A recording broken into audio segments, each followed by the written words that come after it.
Assalomu alaykum, hurmatli azizlar. Ensefalopatiyaning eng oxirgi uchinchi turi bu venoz ensefalopatiya hisoblanadi.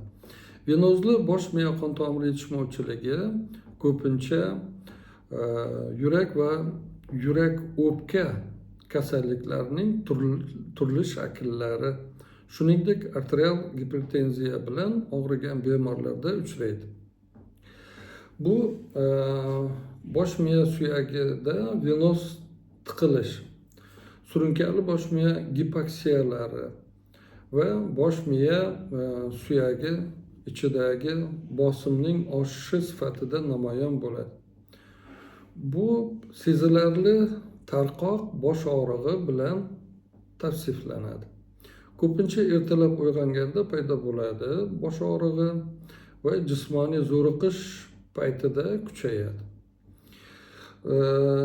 Tizimli bo'lmagan bosh aylanishi, charchoqning kuchayishi, apatiya, letargiya, uyqu buzilishi va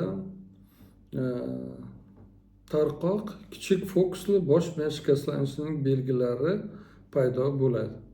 Bosh og'rig'i kuchaygan sari ko'ngil aynishi, bosh suyagi ichidagi gipertenziya sindromi belgilari va yengil meningeal alomatlar paydo bo'lishi mumkin. Reoensefalografiya tasvirlash venoz qon aylanishining buzilishi belgilari va venoz tiqilishining namoyon bo'lishini aniqlaydi. Shifokorlar asosan anamnez yig'ishda, anamnez qanday yig'iladi? Shikoyatlarni barchasini yig'indisi hisobiga anamnez yig'iladi.